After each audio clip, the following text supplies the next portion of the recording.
Bismillahirrahmanirrahim. Alhamdulillahilladzi amarana bitta'ati wal ibadah wa nahana 'anil fisqi wal ma'siyah.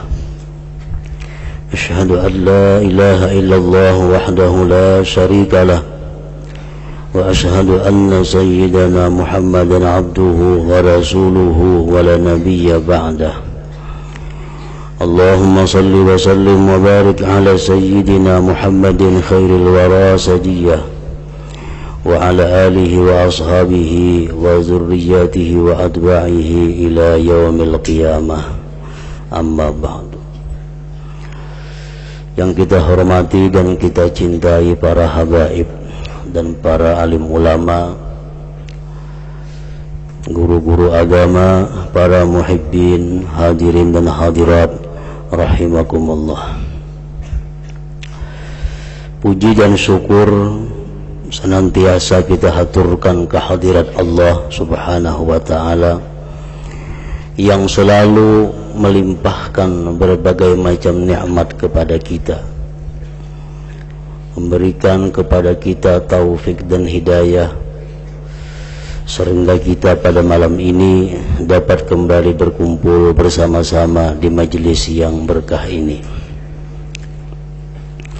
Salawat dan salam kita haturkan kepada junjungan kita Nabi besar Muhammad sallallahu alaihi wasallam dan kepada seluruh keluarga, para sahabat, zurriyat dan pengikut beliau sampai hari kiamat nanti.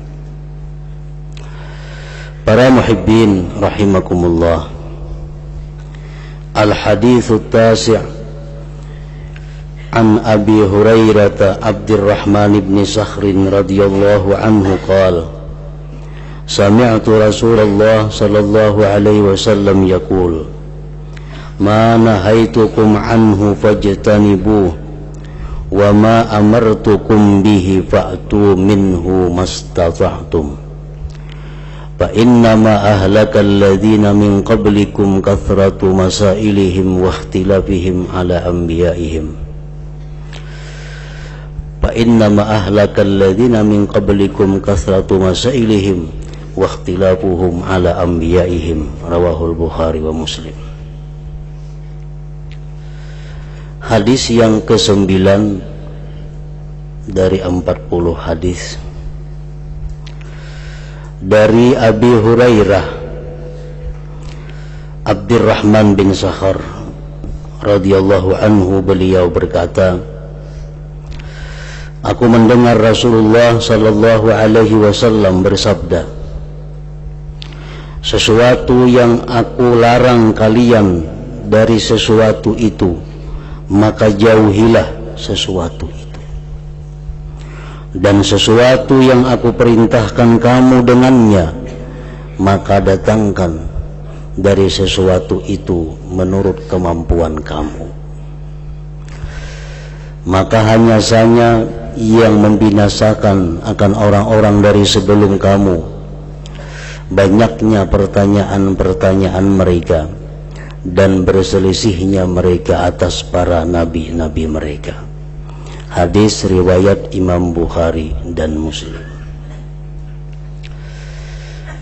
Para muhibbin rahimakumullah, hadis yang ke-9 ini adalah satu hadis yang sangat besar faidahnya. Hadisun azim, hadis yang agung, yang sangat banyak di dalamnya mengandung makna, mengandung arti dan hukum-hukum Allah subhanahu wa ta'ala. Hadis ini diriwayatkan oleh Abu Hurairah.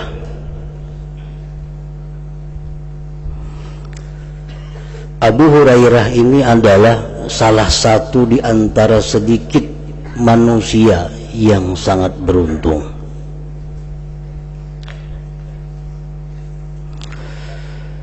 Salah satu manusia yang luar biasa. Luar biasa dalam arti dekatnya beliau kepada Rasulullah sallallahu alaihi wasallam. Di dalam sejarahnya Abu Hurairah ini masuk Islam setelah Rasulullah Sallallahu Alaihi Wasallam 7 tahun bermukim di Madinah.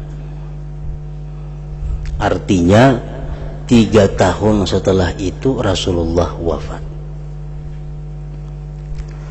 Jadi Abu Hurairah ini hanya sekitar 3 tahun mulazamah, bertemu, berjumpa bersama-sama dengan Rasulullah Sallallahu Alaihi Wasallam. 3 tahun adalah masa yang singkat. Tetapi pada masa 3 tahun itulah Abu Hurairah ini selalu bersama dengan Rasulullah Sallallahu Alaihi Wasallam, sehingga beliau itu merupakan sahabat yang paling banyak yang meriwayatkan hadis Rasulullah Sallallahu Alaihi Wasallam. Beliau meriwayatkan hadis dari Rasulullah Sallallahu Alaihi Wasallam berjumlah 5.374 hadis. Dan ini sahabat yang paling banyak. Padahal masa bersama Rasulullah Sallallahu Alaihi Wasallam cuma sekitar 3 tahun. Nah, di sini keistimewaan dan keluar biasaan daripada Abu Hurairah radhiyallahu anhu ini. Nama daripada Abu Hurairah ini yang paling masyhur adalah Abdurrahman. Dinamai dengan Abu Hurairah, bahasa kitanya abahnya kucing, abah kucing. Beliau ini suka membawa kucing di lengan bajunya. Di lengan bajunya suka membawa kucing. Satu hari bertemu Rasulullah SAW, ujar Nabi, "Wahai Abdurrahman, apa yang di lengan baju engkau itu?" Abdurrahman menjawab, "Ini kucing, wahai Rasulullah." "Oh, kalau begitu," ujar Nabi, "ikam ini abahnya kucing." Nah, sejak itulah masyhur menjadi Abu Hurairah. Sampai seterusnya, lebih terkenal daripada nama beliau sendiri, Abdurrahman itu. Para muhibbin rahimakumullah, setengah daripada keistimewaan, kemuliaan dan keutamaan daripada Abu Hurairah radhiyallahu anhu ini, annahu kana yastaghfirullah wa yatubu ilaihi kulla yawm 12,000 marrah. Beliau Abu Hurairah ini beristighfar kepada Allah dan tobat kepada Allah setiap hari 12.000 kali. Jadi amalan Abu Hurairah ini mayoritas diisi dengan istighfar dan tobat. Berapa tobatnya istighfar Abu Hurairah setiap hari? 12.000 kali.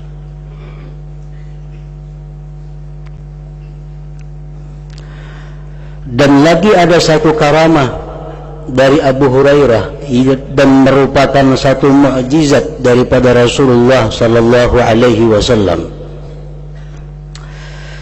Abu Hurairah ini ada mempunyai tempat menyimpan kurma, ya, ibarat kita balik. Suatu hari Abu Hurairah ini membawa kepada Rasulullah SAW balik berisi kurma itu, yang isinya 20 biji kurma. Baliknya ganal, isinya cuma 20 biji kurma. Sampai kepada Rasulullah Sallallahu Alaihi Wasallam, Abu Hurairah ini minta doakan agar kurma yang di dalam belik itu diberkati Allah Subhanahu Wa Taala. Nabi doakan kurma yang ada di balik itu agar diberkati Allah. Cuma pesan Rasulullah, balik ini jangan dibalik.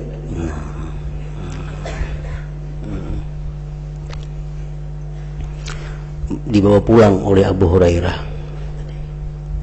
Balik nang berisi 20 biji kurma tadi. Nah, setiap hari Abu Hurairah makan dari kurma itu. Besokan ambil, tengah hari ambil, malam ambil. Selama kurang lebih 24 tahun. Kalau dihitung, ujar Abu Hurairah, kalau dihitung-hitung itu sekitar 12.000 gantang jumlahnya. Jadi di masa Abu Bakar Siddiq menjadi khalifah, di masa Umar Ibn Khattab menjadi khalifah, di masa Utsman menjadi khalifah, Abu Hurairah masih makan kurma itu. Cuma sebutin aja, jangan dibalik tadi. Nah, makan ambil, makan ambil.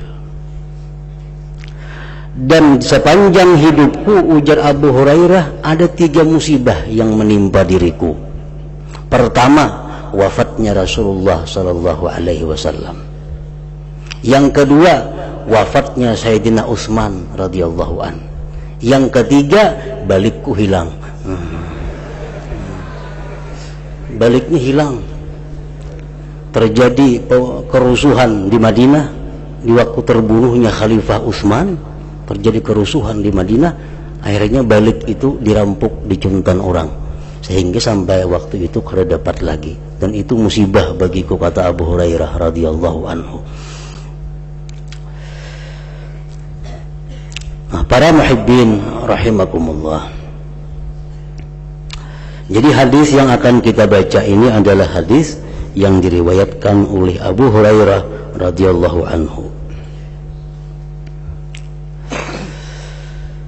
Rasulullah sallallahu alaihi wasallam bersabda, "Ma nahaitukum anhu fajtanibu."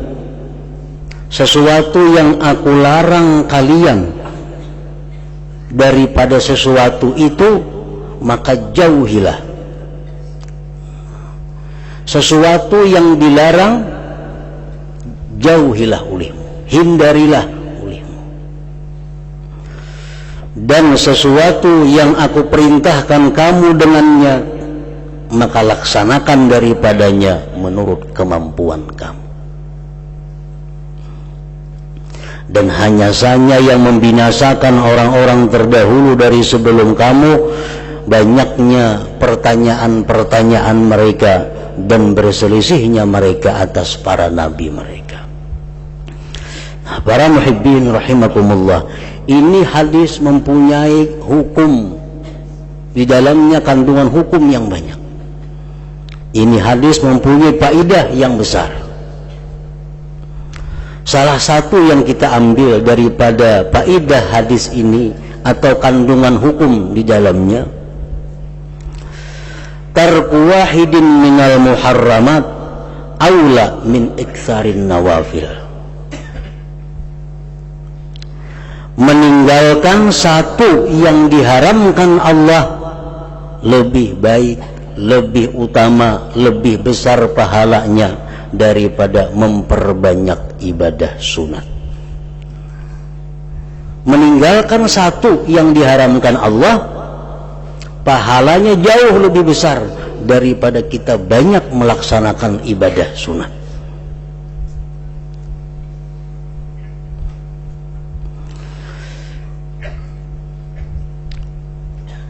Jadi ibarat kita menghadapi sesuatu pekerjaan ini sunat, tapi risikonya ada haramnya. Nah, kita lebih utama menghindari yang haram itu, walaupun yang sunat ini kita tinggalkan. Walaupun yang sunat ini kadang kita laksanakan. Sebab meninggalkan satu yang haram lebih besar pahalanya daripada memperbuat banyak yang sunat-sunat itu. Rasulullah sallallahu alaihi wasallam bersabda, "Ittaqil maharima takun a'badan nas." Ujar Nabi kita, hindarilah yang diharamkan Allah. Jadilah engkau ahli ibadah di antara manusia. Jadi artinya meninggalkan sesuatu yang diharamkan Allah itu lebih utama daripada menjunjung perintah Allah, apalagi itu yang disunatkan Allah. Ittaqil maharima, hindarilah yang diharamkan Allah. Takun a'badan nas, jadilah engkau paling ibadat manusia. Jadi orang ahli ibadah itu bukan mereka banyak beribadah, bukan, tetapi karena mereka selalu meninggalkan yang diharamkan oleh Allah Subhanahu wa ta'ala. Sayyidatina Aisyah radhiyallahu anha berkata, man sarrahu ay yasbika ad-da'ibal mujtahid falyakuffa 'aniz dzunub. Barang siapa yang ingin mendahului orang-orang yang ahli ibadah, hendaklah dia bertahan daripada melakukan dosa. Nah, orang ini pak ibadah iya, kata juga berbuat dosa iya. Ada kita beribadah seadanya, cuma kita mampu meninggalkan dosa. Nah, jauh lebih mulia ini, jauh lebih terhormat ini di sisi Allah Subhanahu wa ta'ala. Al-Imam Al-Hasan Al-Basri radhiyallahu anhu berkata, ma'abadal abiduna bi syai'in afdala min tarki ma nahahumullahu anhu. Tidak ada ibadah seseorang yang lebih afdal daripada meninggalkan sesuatu yang dilarang oleh Allah Subhanahu wa ta'ala. Ibadah apa yang paling afdal? Ibadah apa yang paling banyak pahalanya? Meninggalkan yang dilarang Allah, itu paling banyak pahalanya. Kalau kita mampu meninggalkan yang diharamkan Allah, padahal itu di hadapan kita, padahal kesempatan untuk melakukan itu ada, tapi kita mampu menahan diri sehingga kita jauhi maksiat itu, maka kita merupakan ahli ibadat. Ahli ibadah. Dan berkata Al-Imam Ahmad radhiyallahu anhu, a'malul birri ya'maluhal barru wal fajir wa ammal ma'asi fala yatrukuha illa siddiq. Perbuatan baik, sedekah, sembahyang, itu perbuatan baik. Bisa melakukannya orang yang baik dan orang yang durjana, orang yang fasik. Bersedekah orang fasik bisa banyak pada nang baik. Orang nang baik bisa bersedekah, orang fasik bisa sembahyang, orang baik bisa sembahyang. Perbuatan-perbuatan baik itu dilakukan oleh orang yang baik dan orang yang jahat. Sedangkan perbuatan maksiat itu, maka tidak bisa meninggalkannya kecuali siddiqun, orang yang benar-benar beriman kepada Allah Subhanahu wa ta'ala. Nah, kalau perihal meninggalkan dosa itu kada semua orang bisa. Kalau bersedekah semua orang bisa, atau orang kafir bisa bersedekah. Tapi kalau meninggalkan dosa, kada akan mampu kecuali orang yang benar-benar punya keimanan yang tinggi, keimanan yang kuat. Qala Ibnu Umar radhiyallahu anhuma, berkata Ibnu Umar radhiyallahu anhuma, la raddu danikin min haram afdalu min mi'ati alfin tunfiqu fi sabilillah. Mengembalikan, membulikakan 1/6 dirham, halus dengan itu sedikit benar harganya, daripada yang haram, itu lebih afdal daripada bersedekah di sabilillah sebanyak 100.000 dirham. Jadi tangan kita nih ada duit haram, di tangan kita ada duit haram 100 rupiah duitnya. Nah, lebih baik kita mengantarakan duit haram ini kepada pemiliknya, lebih baik itu daripada kita bersedekah 10 juta. Lebih baik kita mengantarakan duit nang haram di tangan kita ini.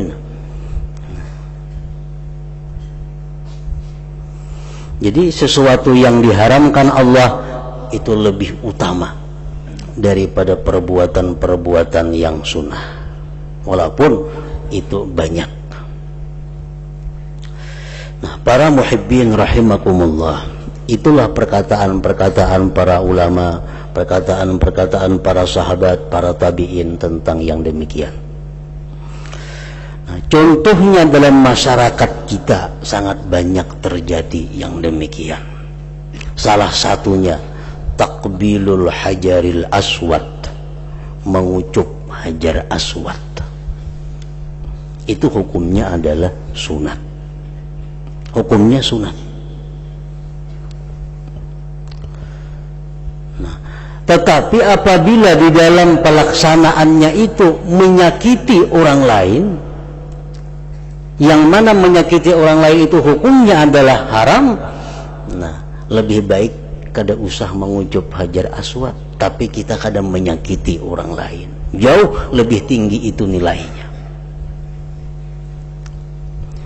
Mengucup hajar aswad, sikut orang, sikut sini, nah, menyakiti orang. Ada yang bahasa jarum di tangan. Ini bila orang menggipak, tahu jiak orang jarum bandak di sini. Nah, jadi itu perbuatan yang haram.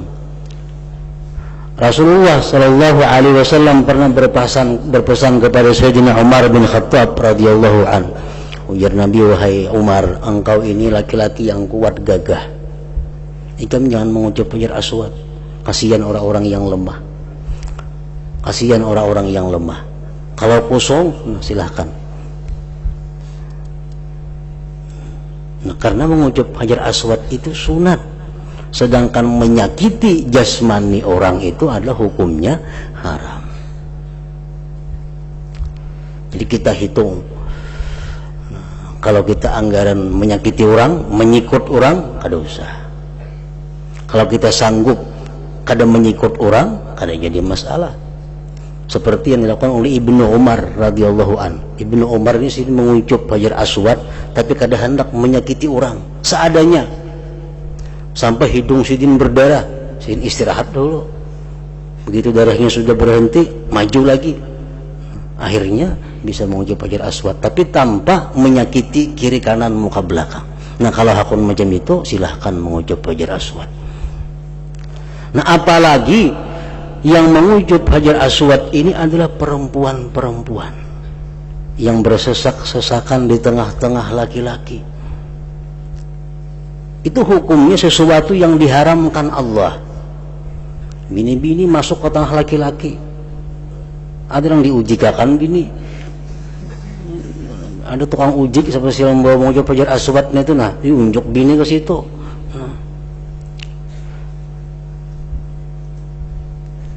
Jadi mengucup hajar aswad itu hukumnya adalah sunat. Menghindari hal-hal yang dilarang Allah lebih utama daripada itu. Lebih besar pahalanya daripada mengucup hajar aswad itu. Karena kita cari ini pahala, bukan rasa mengucupnya itu. Orang naik haji mencari pahala kah? Mencari mengucup hajar aswad itu kah? Nah, kalau mencari pahala, lebih baik kada usah mengucup hajar aswad kalau kita menyakiti orang lain, atau kita seorang perempuan yang bersesak-sesakan di tengah kaum laki-laki. Nah, para muhibbin rahimakumullah, itu contoh di antara kita. Contoh yang kedua lagi seperti ziaratul kubur. Ziarah kubur para aulia itu menurut sebagian pendapat ulama disunatkan, dianjurkan. Nah, di dalam pelaksanaan ziarah kubur ini seringkali kita temui, kita lihat terjadi pelanggaran-pelanggaran hukum Allah. Di antaranya adalah ikhtilat bin nisa, bercampur dengan perempuan. Nah, ziarah kubur yang dicari berkah, yang dicari adalah kebaikan. Itu sunat menurut sebagian ulama juga. Tetapi kalau dalam pelaksanaannya ini terjadi hal-hal yang diharamkan Allah, nah ini yang sulit bagi kita. Kada usah kita ziarah kubur, maka pahalanya lebih besar daripada kita ziarah kubur kalau itu terjadi pelanggaran hukum Allah Subhanahu wa ta'ala. Yang ketiga contohnya salatul jamaah bil masjid lin nisa, sembahyang berjamaah di masjid bagi perempuan. Sembahyang berjamaah itu sunat, dilaksanakan di masjid sunat lagi, besar lagi pahalanya. Tapi kalau perempuan ini tidak bisa menjaga kehormatan dirinya, perempuan keluar rumah menuju masjid tidak bisa menjaga kehormatan dirinya, tidak bisa menjaga auratnya, maka dosa yang didapat lebih besar daripada pahala yang akan dicapai itu. Kada usah, lebih baik sembahyang sendiri di rumah berpahalanya daripada sembahyang berjamaah yang mengakibatkan pelanggaran hukum Allah Subhanahu wa ta'ala. Yang keempat contohnya lagi hudur majlis ta'lim lin nisa, hadirnya perempuan-perempuan di majlis ta'lim, hadirnya perempuan-perempuan di pengajian di luar rumahnya. Nah, menghadiri pengajian agama merupakan sesuatu perbuatan mulia yang dianjurkan oleh Allah Subhanahu wa ta'ala. Nah, tetapi kalau dalam perjalanannya atau dalam pelaksanaannya terdapat hal-hal yang dilarang Allah Subhanahu wa ta'ala, lebih baik kada usah turun, lebih baik kada usah ke pengajian, lebih baik menjaga kehormatan diri di rumah, itu lebih besar pahala di sisi Allah Subhanahu wa ta'ala. Jadi turun ke pengajian itu kada dilarang, turun ke masjid kada dilarang bagi perempuan, asal bisa menjaga apa-apa yang disuruh Allah jaga. Nah, jadi apa yang kita sebutkan tadi itu termasuk di dalam bagian kandungan hadis yang kita baca tadi.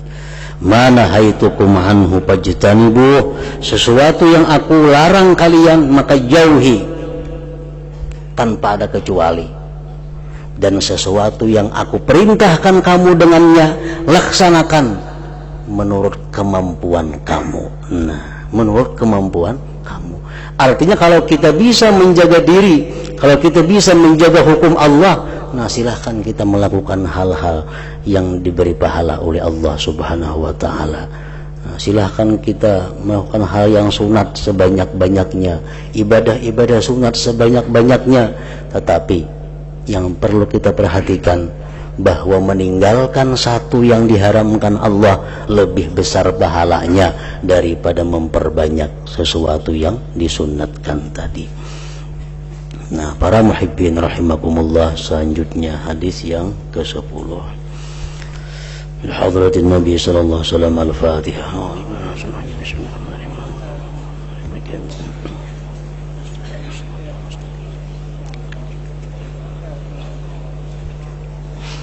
أشهد أن لا إله إلا الله وحده لا شريك له وأشهد أن سيدنا محمدا عبده ورسوله لا إله إلا الله نستغفر الله لا إله إلا الله